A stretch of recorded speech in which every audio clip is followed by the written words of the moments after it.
আজকের এই ভিডিওর মাধ্যমে আপনারা জানতে পারবেন সমন্বিতভাবে বেগুনের বালাই আপনারা কিভাবে দমন করবেন। আসসালামু আলাইকুম, আমি মনিরুজ্জামান, উপসহকারী কৃষি অফিসার, বরুড়া, কুমিল্লা। দর্শক, আপনারা এই যে দেখছেন আমার পিছনে বেগুন, আপনারা জানেন এই বেগুন একটি সুস্বাদু এবং উচ্চ পুষ্টিগুণ সমৃদ্ধ সবজি, এবং এই বেগুন চাষাবাদে ভালো ফলনও হয়ে থাকে। এবং আপনি যদি সময় বুঝে বেগুন চাষাবাদ করেন তাহলে কিন্তু আপনি বেগুন চাষ করে লাভবান হবেন। কিন্তু অনেকগুলো ভুলের কারণে বেগুন চাষাবাদ করে অনেকেই সফল হয় না।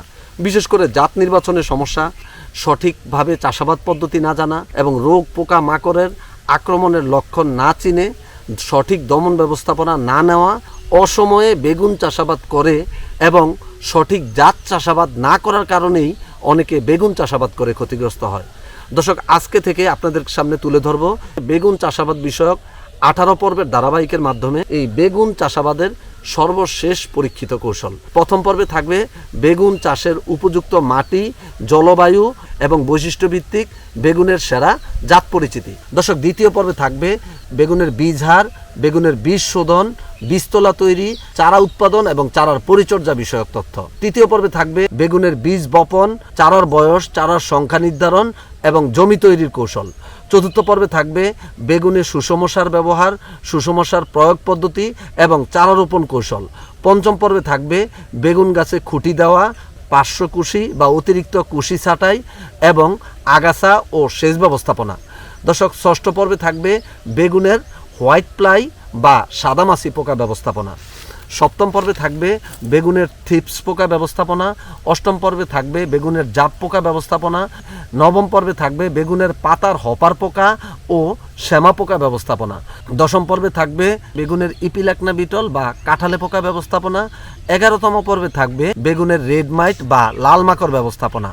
12তম পর্বে থাকবে বেগুনের ড্যাম্পিং অফ রোগ ব্যবস্থাপনা। 13তম পর্বে থাকবে বেগুনের কাণ্ড পচা ও ফল পচা রোগ ব্যবস্থাপনা।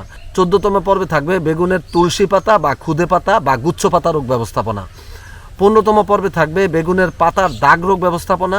16তম পর্বে থাকবে বেগুনের হোয়াইট মোল্ড বা সাদা পচন রোগ ব্যবস্থাপনা। 17তম পর্বে থাকবে বেগুনের রোগ প্রতিরোধে সমন্বিত উপায় এবং 18তম এবং শেষ পর্বে থাকবে বেগুনের সবচেয়ে ক্ষতিকর পোকা বিএসএফবি বা ব্রিঞ্জাল শুট অ্যান্ড ফ্রুট বোরার বা বেগুনের ডগা ও ফল ছিদ্রকারী পোকা ব্যবস্থাপনা। দর্শক, আপনি যদি বেগুন চাষাবাদ করতে চান তাহলে এই 18টি পর্ব আপনার জন্য অত্যন্ত গুরুত্বপূর্ণ। তাই এই 18টি পর্ব ধারাবাহিকভাবে দেখে আপনারা বেগুন চাষাবাদ করলে ইনশাল্লাহ লাভবান হবেন। আজকে থাকছে 17তম পর্ব, আর এ পর্বে থাকবে বেগুনের রোগ বালাই প্রতিরোধের সমন্বিত উপায়। ভিডিওটি অত্যন্ত গুরুত্বপূর্ণ, তাই ভিডিওটি না টেনে পুরো ভিডিওটি দেখার বিনীত অনুরোধ রইল। দর্শক, আপনারা বাড়িতে কিন্তু স্মার্ট টিভি অথবা বড় স্ক্রিনে এখন ইউটিউব চ্যানেল দেখেন। আপনাদের জন্য কৃষিতে বিশ্ব ইউটিউব চ্যানেলে নতুন সংযোজন করা হয়েছে 4K আলট্রা এইচডি অর্থাৎ 4K আলট্রা হাই ডেফিনেশনের ভিডিও। দর্শক, পুরো ভিডিও জুড়েই আপনারা জীবন্ত সবকিছু দেখতে পাবেন। দর্শক, কৃষিতে বিশ্ব ইউটিউব চ্যানেলে পরামর্শমূলক 5 শতাধিক ভিডিও রয়েছে, সর্বশেষ পরীক্ষিত কৌশল এবং 4th জেনারেশনের কীটনাশক, রোগনাশক এবং হরমোন বা ভিটামিনের তথ্য আপনারা জানতে পারবেন 30টিরও অধিক জৈব বালাইনাশক তৈরির কৌশল। দর্শক, এই কৃষিতেই বিশ্ব ইউটিউব চ্যানেলের সবগুলো ভিডিও নিজেরা দেখবেন এবং ফেসবুকে শেয়ার করে সারা দেশের মানুষের পাশে দাঁড়াবেন। নিশ্চয়ই প্রত্যেকটি উপকারী পরামর্শ শেয়ার করা সদকাতুল জারিয়া। দর্শক, রোগ প্রতিরোধের জন্য পরিমিত সেচ ও নিকাশের ব্যবস্থা আছে। এরকম জমিতে পর্যাপ্ত জৈব সার দিয়ে চাষাবাদ করবেন। উচ্চ তাপমাত্রায় অনিষ্টকারী বা ক্ষতিকর পোকামাকড়ের আক্রমণ বেশি হয়, এই জন্য গ্রীষ্ম ও বর্ষা মৌসুমে এই বেগুন চাষ তেমন একটা ভালো হয় না। তাই শীতকালেই বেগুন চাষের জন্য উপযুক্ত সময়। একই জমিতে পরপর বেগুন বা বেগুন জাতীয় অন্যান্য সবজি চাষ করা থেকে বিরত থাকতে হবে। আগাম বীজ বপন করতে হবে এবং রোগ প্রতিরোধী নতুন জাতের চাষাবাদ করতে হবে। সুস্থ ও রোগমুক্ত বীজ ব্যবহার করতে হবে। দর্শক, সুনিষ্কাশিত উঁচু স্থানে বীজতলা তৈরি করতে হবে এবং বীজতলার মাটি শোধন করতে হবে এবং মুরগির বীজটা বা সরিষার খোল বীজ বপনের 3 সপ্তাহ আগে জমিতে মিশিয়ে দিতে হবে। দর্শক, রৌদ্রমুক্ত উঁচু বীজতলা বীজ বপনের জন্য নির্বাচন করতে হবে। বীজ বপনের 15 দিন পূর্বে বীজতলায় 21 কেজি প্রতি হেক্টর অর্থাৎ প্রতি শতাংশে 85 গ্রাম হারে স্টেবল ব্লিচিং পাউডার ছিটিয়ে দিয়ে হালকা পানি দিয়ে অথবা চাষ দিয়ে মাটির সাথে মিশিয়ে দিতে হবে। দর্শক, প্রথমে বেগুনের বীজগুলো শোধন করে নেবেন এবং শোধন করে নিয়ে আপনারা আদর্শ বীজতলায় এই বীজ বপন করবেন। পরিমাণ মতো বীজ একটি টিনের বা প্লাস্টিকের কৌটায় নিয়ে তার মধ্যে পরিমাণ মতো ছত্রাকনাশক মিশিয়ে সামান্য পরিমাণে পানি দিবেন। ডিব্বাটি ভালোভাবে ঝাঁকাতে থাকবেন যাতে করে ছত্রাকনাশকটি বীজের গায়ে গায়ে লেগে থাকে। এরপর 12 থেকে 16 ঘন্টা বীজগুলোকে ছায়াতে শুকাতে দিবেন। এরপর বীজগুলো শোধিত বীজ হিসাবে বপনের জন্য উপযুক্ত হবে। বীজ বপনের পূর্বে আপনারা প্রাকৃতিক জৈব অণুজীবনাশক 6% AS গ্রুপের জৈব ছত্রাকনাশক দিয়ে বীজ ও মাটি শোধন করতে পারেন। যেমন রয়েছে ইস্পাহানির বায়োমাইসিন 6% AS, এটা প্রতি লিটার পানিতে 1 মিলি হারে আপনারা এই বীজের উপরে স্প্রে করতে পারেন। অথবা রুসোলাই পিএমের ডাইনামিক 5 গ্রাম 5 মিলি পানি একত্র করে মিশিয়ে আপনারা এই বীজের উপরে স্প্রে করতে পারেন, তাহলে কিন্তু এই রোগটি প্রতিরোধ হবে। এছাড়াও জেংবাং এগ্রিকালচারের অলিগোমাইসিন 10 WP 2 গ্রাম পার লিটার হারে স্প্রে করেন, তাহলে কিন্তু এই রোগটি প্রতিরোধ হবে। এছাড়াও রয়েছে নেটিভ ক্রপ কেয়ারের ডার্মা প্লাস প্রতি লিটার পানিতে 15 গ্রাম হারে মিশিয়ে আপনারা স্প্রে করতে পারেন। অথবা রয়েছে টিবিএস অ্যাগ্রোর টাইকো পিবি, এটা প্রতি কেজি বীজের সাথে 10 গ্রাম হারে স্প্রে করতে পারেন। রয়েছে টাইকো এল, এটা প্রতি কেজি বীজের সাথে 5 মিলি হারে স্প্রে করে আপনারা বীজ শোধন করতে পারেন।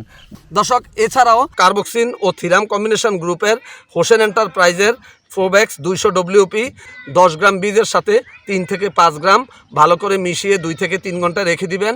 এছাড়াও ভিটা ফ্লো 200 FF 3 থেকে 5 মিলি প্রতি 10 গ্রাম বীজের সাথে মিশিয়ে 2 থেকে 3 ঘন্টা রেখে পরিষ্কার পানি দিয়ে ধুয়ে যদি আপনারা বীজ শোধন করেন, অথবা কার্বেন্ডাজিম গ্রুপের ছত্রাকনাশক প্রতি 10 গ্রাম বীজের সাথে 2.5 গ্রাম হারে মিশিয়ে যদি বীজ শোধন করে নেন, প্রতিরোধক হিসাবে ক্যাপটান বা কপার অক্সিক্লোরাইড বা ম্যানকোজেব গ্রুপের ছত্রাকনাশক 1 থেকে 2 গ্রাম প্রতি লিটার পানিতে মিশিয়ে বীজতলার মাটিতে ভালো করে ভিজিয়ে স্প্রে করে 4 থেকে 5 দিন পর বীজ বপন করবেন। দর্শক, সিডটেতে আপনারা 1 ভাগ দোআঁশ মাটি, 1 ভাগ কোকোডাস্ট, 1 ভাগ ভার্মিকম্পোস্ট বা কেঁচো সার এবং 1 ভাগ নিমখোল, এই 4 ভাগ একত্রে মিশিয়ে যদি আপনারা পট মিক্সচার তৈরি করে সিডটেতে চারা উৎপাদন করেন, তলা মশারি দিয়ে ঢেকে রাখতে হবে। দর্শক, চারা গজানোর 3 থেকে 5 দিনের মধ্যে ম্যানকোজেব গ্রুপের ছত্রাকনাশক, বায়ারের ডায়াথেনাম 45, সিনজেন্টার জ্যাজ, অটোর ইন্ডোফিল, এসিআইয়ের নেমিস্পোর, স্কয়ারের এগ্রিজেব এর যে কোনো একটি 2 গ্রাম পার লিটার হারে সকালে পুরো চারা এবং গোড়ার মাটি ভিজিয়ে যদি আপনারা স্প্রে করে দেন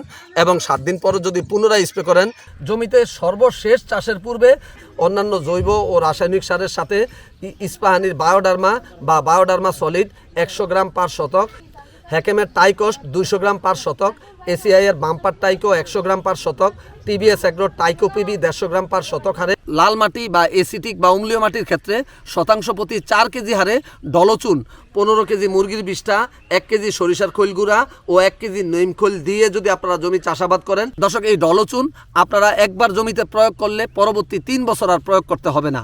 রোপণের 4 দিন পূর্বে ডিকো প্রাইমা দিয়ে যদি আপনারা মাটি শোধন করেন, তাহলেও কিন্তু আপনার এই রোগটি প্রতিরোধ হবে। এছাড়াও গ্রীষ্মকালে কয়েকবার জমি চাষ করে প্রখর রোদ্রে কয়েকদিন রোদে শুকিয়ে নিলে এই জীবাণু ধ্বংস হয়। দর্শক, সোলারাইজেশন পদ্ধতি অর্থাৎ মাটিকে ভেজা কাদাময় করে তার উপর স্বচ্ছ 10 মিলিমিটারের পলিথিন দিয়ে 4 সপ্তাহ অর্থাৎ 1 মাস ঢেকে রেখেও মাটি শোধন করে চাষাবাদ করতে পারেন। এক্ষেত্রে মাটির তাপমাত্রা বেড়ে গিয়ে 50 ডিগ্রি সেলসিয়াস পর্যন্ত পৌঁছায়, ফলে মাটি সহ রোগ জীবাণু, কৃমি, ছত্রাক সহজেই মারা যায়। তবে পলিথিনে যেন কোনো ফুটা না থাকে। জমিতে খড় বা নাড়া বিছিয়ে যদি আপনারা পুড়িয়ে ফেলেন, তাহলে জমির মাটি শোধন হবে, আপনার এই রোগটি প্রতিরোধ হবে। দর্শক, জমিতে চারা লাগানোর পূর্বে কেডুসাপস গ্রুপের রাগবি 10G অথবা বায়ারের ভায়োগো সুপার প্রতি বিঘায় 2 কেজি হারে আপনারা ছিটিয়ে প্রয়োগ করে তারপর চাষ দিবেন। এতে করে জমিতে যে নিমাটোড বা কৃমি রয়েছে এগুলো ধ্বংস হয়ে যাবে। চারা লাগানোর কমপক্ষে 15 দিন পূর্বে প্রতি হেক্টরে 21 কেজি অর্থাৎ প্রতি শতাংশে 85 গ্রাম হারে স্টেবল ব্লিচিং পাউডার ছিটিয়ে জমি ভালোভাবে চাষ করে মাটির সাথে মিশিয়ে দিতে হবে।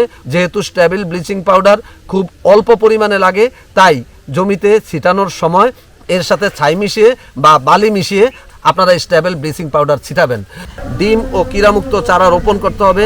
এরপর বীজতলা হতে 1 মাস বয়সের চারা ভালোভাবে উঠিয়ে চারার গোড়াগুলো কার্বেন্ডাজিম গ্রুপের ছত্রাকনাশক প্রতি লিটার পানিতে 2 গ্রাম হারে মিশিয়ে চারার গোড়াগুলোকে শোধন করে আপনারা চারা রোপণ করবেন। সুষম সার ব্যবহার করতে হবে এবং আপনি যদি 100 সেন্টিমিটার দূরত্বে সারি দিয়ে 75 সেন্টিমিটার দূরত্বে চারা লাগিয়ে থাকেন, তাহলে কিন্তু এই জমিতে প্রচুর আলো বাতাস চলাচল করবে, তাহলে কিন্তু এর আক্রমণ কম হবে। জমিতে যেন পানি দাঁড়াতে না পারে সেই ব্যবস্থা করতে হবে এবং সময় মতো সেচ প্রয়োগ নিশ্চিত করবেন। পরিষ্কার পরিচ্ছন্ন চাষাবাদ, এই যে আপনারা দেখছেন কোনো আগাছা নেই, এরকম পরিষ্কার পরিচ্ছন্ন চাষাবাদ করতে হবে। জমিতে সুষম সার ব্যবহার করতে হবে। বেগুনের চারা রোপণের পরপরই প্রতি 3 শতক জমিতে একটি হলুদ আঠালো ফাঁদ, একটি নীল আঠালো ফাঁদ এবং একটি সাদা আঠালো ফাঁদ প্রতি 3 শতকে একটি করে 3টি আপনারা লাগিয়ে দিবেন। চারা লাগানোর 10 থেকে 15 দিন পর হতে অ্যাজোডিরেক্টিন 0.1% গ্রুপের জৈব ছত্রাকনাশক রুসোল IPM এর ফাইটোম্যাক্স 7 মিলি পার লিটার হারে 7 দিন অন্তর অন্তর যদি 2 থেকে 3 বার স্প্রে করেন, অথবা জৈব অণুজীবনাশক 6% AS গ্রুপের ইস্পাহানের বায়োমাইসিন 6% AS 1 মিলি পার লিটার, অথবা রুসোল IPM এর ডাইনামিক 4 গ্রাম পার লিটার হারে, অথবা জেংবাং এগ্রিকালচারালের ওলিগোমাইসিন 10 WP 2 গ্রাম পার লিটার হারে, অথবা নেটিভ ক্রপ কেয়ারের ডার্মা প্লাস 15 গ্রাম পার লিটার হারে 7 দিন পর পর যদি আপনারা স্প্রে করেন।